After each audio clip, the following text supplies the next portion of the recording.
제가 담임 목회를 해보니까 교회 사이즈에 관계없이 정말 그 책임감이 얼마나 큰지, 또 좀 어느 정도 규모가 있으면 그래도 좀 일꾼들이 있어서 목회를 많이 도와주는데, 작은 목회는 목회자들이 또 사모님이 하나부터 열까지 다 하셔야 되고, 주보까지 만들어야 되고, 파워포인트 작업까지 다 하셔야 되니까 얼마나 일이 더 많겠어요. 그런데도 우리 회장단, 임원단들이 열심히 연락 주시고 이렇게 섬겨주셔서 다시 한번 감사를 드립니다. 왜 저에게 이렇게 말씀 전할 부탁을 하셨는가? 가만히 생각을 해보니까 제 설교는 짧습니다.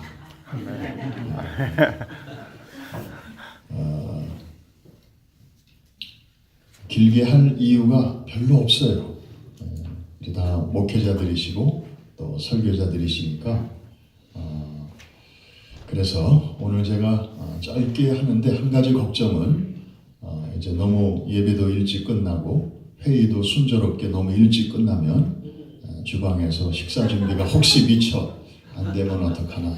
우리 이 목사님 미리 좀 혹시 일찍 끝날지도 모르니까 너무 늦지 않게 준비해 달라고 말씀 좀 해주시기 바랍니다.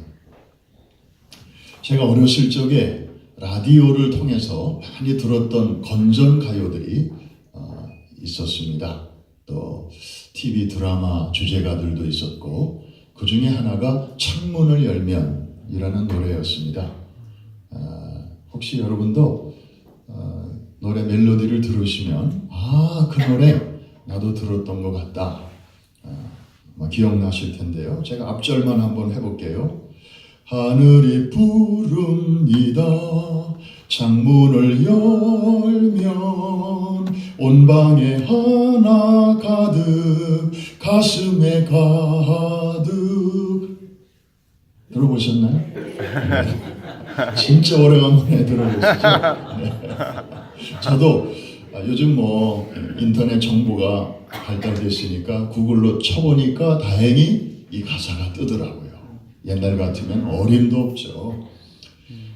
노랫말이 너무 아름다워요. 잔잔한 호수같이 먼 하늘에 푸르름이 드리우는 아침입니다. 아침마다 이 노래가 들려오는데요. 참 상쾌하고 좋았습니다. 2절 가사. 바람이 좋습니다. 창문을 열면 이마에 머리카락을 가슴에 스쳐, 먼 어느 바다처럼 사릿바람 당신과의 옛날을 일깨웁니다. 노랫말이 예사롭지 않아서 찾아봤더니 역시 박두진 선생님의 작사, 청록파 시인이죠. 그리고 가고파로 유명한 김동진 선생님이 곡을 만드셨더라고요. 오늘 주제는 창문입니다. 창문 그러면 누가 그러대요? 유리창이 먼저 떠오르면 9세대, 컴퓨터가 먼저 떠오르면 신세대. 여러분은 둘 중에 어느 쪽이십니까? 유리창이 먼저 떠올라요. 집집마다 유리창이 없는 집이 없죠. 네. 창문의 역할은 무엇인가? 대문이 있고, 대문의 역할이 있고 창문의 역할이 있습니다. 대문은 사람들이 출입하는 곳이죠. 그런데 창문은 사람이 다니는 곳은 아닙니다. 그런데 집안에 있던 나쁜 공기는 바깥으로, 또 바깥에 있는 신선한 공기는 집 안으로 이렇게 보내주는 외부와 내부의 연결 통로입니다. 집안에 창문이 없는 집 상상해 보셨나요?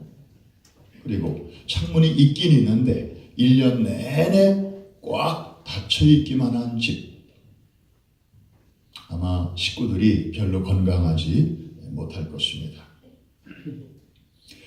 오늘 결론부터 말씀드리면, 우리 같은 이민자 출신인 다니엘, 하나님의 은혜로 승승장구해서 정말 두 제국에 걸쳐 네 왕에 걸쳐 아주 높은 자리를 유지했던 다니엘. 그러다 보니 그 주변에 시기와 질투하는 사람들이 우글우글했었죠. 그런데 그런 가운데서도 그가 그렇게 든든하게 그리고 요지부동으로 그 지위를 유지할 수 있었던, 승리할 수 있었던 모든 유혹과 그리고 장애를 극복할 수 있었던 비결이 무엇일까? 오늘 본문에서 우리는 찾아볼 수 있습니다. 한마디로 말하면 그의 집에 열린 창이 있었기 때문입니다. 아멘. 할렐루야. 아멘. 도대체 이 창은 어떤 창이길래 이렇게 위대한 역할을 할 수 있었나? 두 가지로 살펴봅니다. 첫째로는 하늘을 향하여 열린 창이었다는 것입니다. 이 자리에 많은 목회자들 또 가족들이 모이셨습니다. 오늘날 많은 목회자들이 저마다 창문을 엽니다. 그리고 많은 시간을 그 창가에서 보냅니다. 한 통계에 의하면 하루 평균 3시간씩을 그 창가에서 보낸다고 합니다. 그런데 그 창문이 다니엘처럼 기도의 창, 말씀의 창, 감사의 창이면 얼마나 좋겠습니까? 그게 아니라 컴퓨터나 핸드폰을 열고 윈도우를 열고 그분과 보내는 시간이 하루 평균 3시간이라는 데 문제가 있습니다. 오늘날 많은 사람들은 이 창문을 많이 열어놓습니다. 그리고 거기서 많은 지식과 정보를 흡수합니다. 요즘 말로 말하면 흡입을 합니다. 그러면 뭐가 잘 될 줄로 알고 잘 풀릴 줄 알고 거기서 행복이 올 줄 알고 그런데 우리가 해봐서 알지만 이런 세상으로 연결되는 이런 창은 100개, 1000개를 열어놔도 그것들을 통해서는 좀 지식은 늘지 몰라도 정보는 좀 풍부해질는지 몰라도 인생이 결코 행복할 수 없다는 것을 경험합니다. 오히려 그 창문을 통해서 엉뚱한 것들이 들어옵니다. 그리고 괜찮았던 것들이 오히려 무너지기도 합니다. 가정이 무너지고요. 인격이 무너지고요. 내면 세계가 황폐해집니다. 죄악이 들어옵니다. 유혹이 들어옵니다.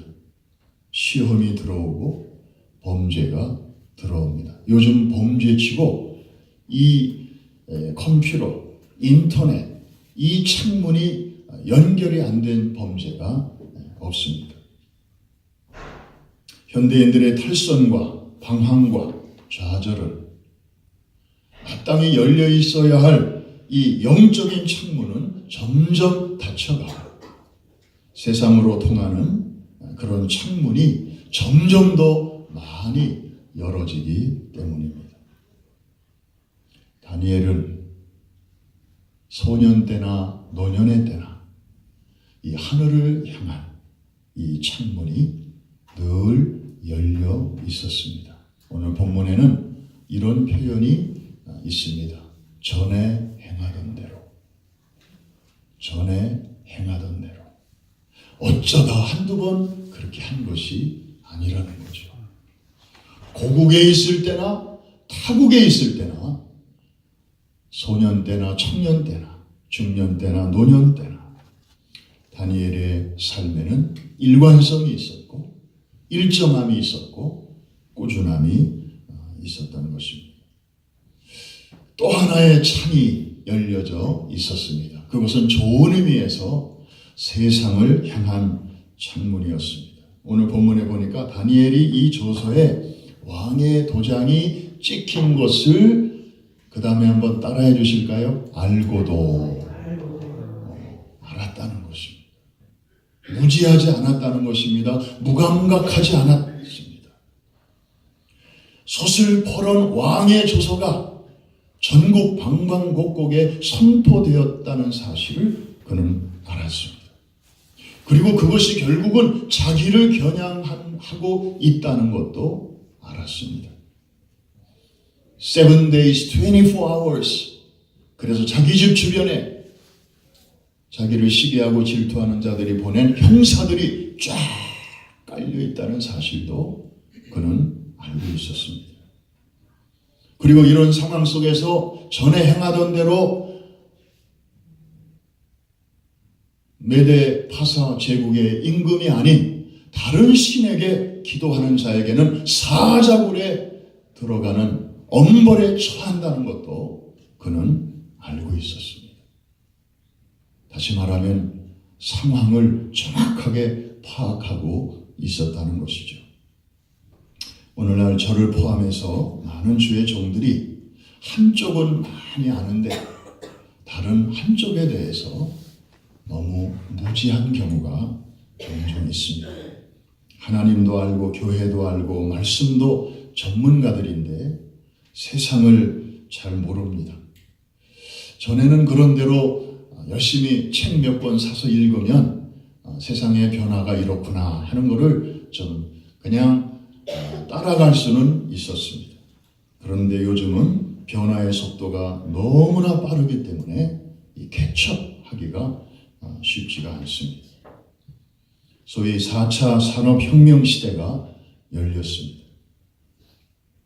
지금의 초등학생들이 사회에 진출할 때쯤 되면 지금 있는 직업의 60%가 다 사라지고 지금 없는 직업들이 그 자리를 대신한다는 그런 다보스 포럼의 보고서가 벌써 몇 년 전에 나왔습니다.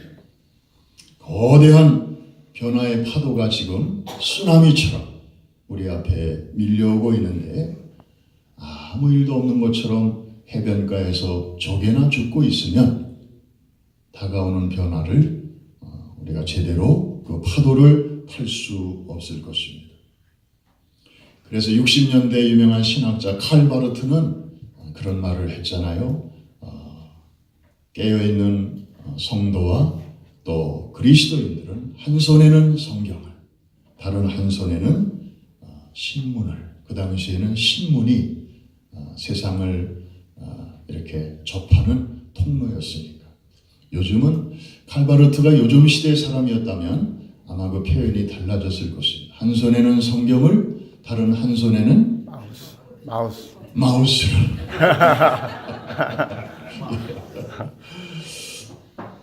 주님도 그런 말씀을 하셨습니다. 내가 너희를 세상에 보내는 것이 마치 양을 이리 가운데로 보내는 것과 같다. 그러시면서 너희는 양같이 비둘기같이 순결하고 그리고 뱀처럼 지혜로우라고 말씀하셨습니다.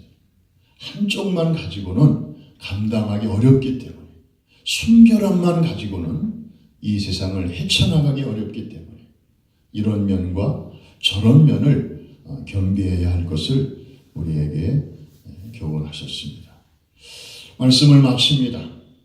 우리는 과연 이 변화하는 세상을 어떻게 살아가야 할 것인가? 특별히 한 성도로서가 아니라 이미 하나님이 우리들을 지도자의 위치에 이렇게 세워주셨는데 결국은 다니엘과 같이 우리에게도 창문이 열려 있어야 할 것입니다. 하나는 위로 향한 창문, 다른 하나는 옆으로 향한 창문. 왜냐하면 우리의 실존 자체가 이제 하나님과 연결되어 있으면서 하나님 앞에서 살 뿐만 아니라 세상 한복판에서 혹은 사람들 사이에서 우리가 살아가는 존재이기 때문입니다. 위로 창문이 늘 열려져 있는 사람, 다니엘을 보니까 하나님이 책임져 주시더라고요. 지켜 주시더라고요. 아까 말씀드린 것처럼 제국이 바벨론에서 메데파사로 바뀌는 그 역사의 변혁기에도 다른 장관들은 다 대통령이 바뀔 때마다 다 바뀌는데도 다니엘의 위치는 변함이 없었습니다. 그리고 왕들이 막 바뀌는데도 다니엘은 여전히 쓰임을 받았습니다. 그를 향한 어마어마한 음모와 계획 속에서도 그는 서바이브 했습니다. 하나님이 책임져 주셨기 때문입니다. 다니엘은 참 용기가 있는 사람이었습니다. 그것을 알고도 전에 행하던 대로.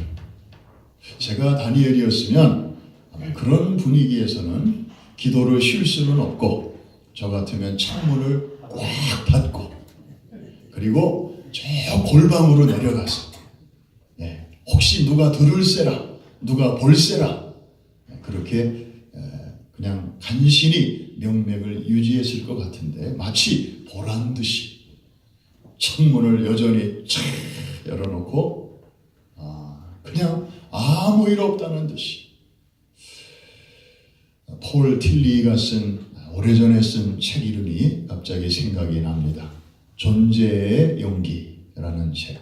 그 책을 보면 두 종류의 용기가 있다고 하죠. 하나는 the courage to do, 뭔가를 할 수 있는 용기가 있고, 그거보다 더 차원 높은 용기가 있는데 the courage to be, 우리가 우리의 신분에 맞게, 우리가 비록 여기서 뭔가를 하지 않아도 내가 그리스도인으로서, 목회자로서, 하나님의 사람으로서 그 아이덴티티를 흐트러뜨리지 않고 그 모습 그대로 존재할 수 있는 용기, 타협하지 않는 그런 용기.